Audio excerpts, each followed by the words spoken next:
আলহামদুলিল্লাহ জানা এখানে সেটা রাখতে হবে এখানে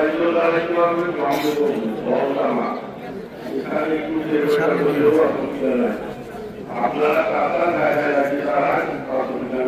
সাথে সাথে সামনে নেব মানে এক কাতার সময়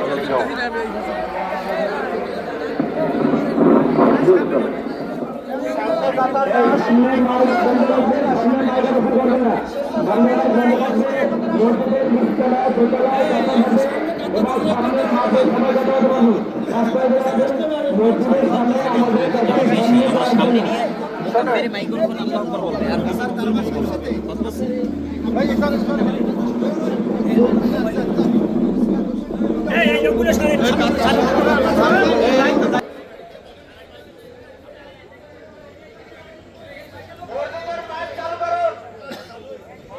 রাস্তা লোক থাকলে মসজিদে ঢুকতে পারে।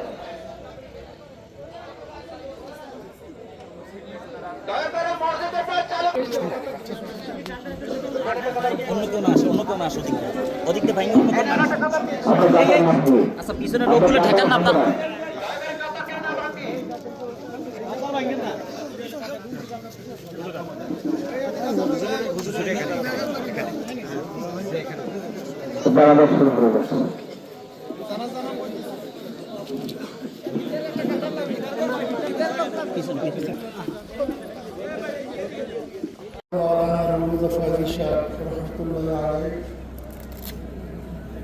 আমার সরাসরি উস্তাদ ছিলেন যখন চরমনৈতে নতুন কর্মকাশা খোলা হয়েছিল তখন আমরা কর্মকাশা প্রথম ছাত্র ছিলাম। হুজুর অনেক দায়িত্বশীলের সাথে তারা দায়িত্ব পালন করেছেন, অনেক যোগ্য একজন দায়িত্বশীল ছিলেন। উনি চরমন জামিয়ার নায়ক হিসেবে কার্যকরী নায়ক হিসেবে জীবন দায়িত্ব পালন করেছেন। হযরত আমল ছিলেন এবং ছাত্র গঠনের কারিগর ছিলেন। একজন ছাত্রকে কিভাবে গঠন করতে হবে এর যত যোগ্যতা সমস্ত যোগ্যতা ছিল। এরকম করতেছেন কেন? মনে করি কেয়ামত পর্যন্ত এই সবকে দাঁড়িয়ে রাখবেন। হঠাৎ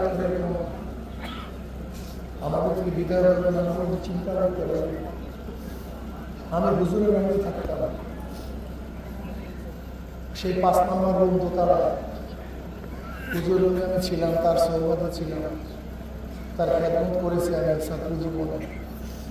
আমাকে অনেক স্নেহ করতাম, অনেক মহাব্বত করতাম।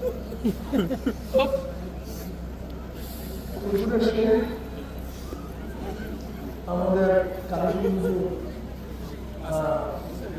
তিনি এবং হুজুর বাগানের হুজুর এরা একসাথে এসছেন। এরপরে এখান থেকে আর এক রত্ন চলে গেছে আইয়ুব আলী সাহেব হুজুর, তিনি পরে আসছেন। এরপরে সেখানে আছেন আমাদের আব্দুল কাদের সাহেব, দামাত বরকাতুল আলিয়া। হযরত দোয়া করবেন আল্লাহ যেন জান্নাতুল মাকাম পৌঁছে আর জিন্দেগির সমস্ত ভুল ত্রুটি আল্লাহ পাক ক্ষমা করেন। তার আল্লাহকে আল্লাহ কবুল করেন। এখন হযরতের দায়িত্ব পালন করবে বজরুলের বড় ছেলে মাওলানা হেদায়েতুল্লাহ সাহেব, সে আলহামদুলিল্লাহ হযরতের দায়িত্ব পালন করবে। আর আপনার যে দায়িত্ব আর এক ছেলে মাওলানা হাসানুল্লাহ ও পালন করবেন এবং হুজুরের অন্যান্য সাহায্যরা যারা আছেন সবাই মিলেমিশে আশা করি সবাই মিলেমিশে সম্মিলিতভাবে পরামর্শের ভিত্তিতে দায়িত্বগুলি হুজুরের বাকি দায়িত্বগুলো তারা পালন করবে। আল্লাহ পাক আমাদের সবাইকে কবুল করবেন। এখন আমরা সবাই কাতার দিয়ে জানাজার কাতার মাঝখানে নামাজের মধ্যে ফাঁকা থাকার দরকার নেই। যদি আমরা কাছাকাছি দাঁড়াই কোনো অসুবিধা নেই, আমরা সবাই কাতার দিয়ে ফেলাম। আর লাস্ট আমার মনে হয় মাইয়ার সামনে নিয়ে আসে। মসজিদ আছে দেখেন আমরা সবাই কাতার দিই, সবাই কাতার করতে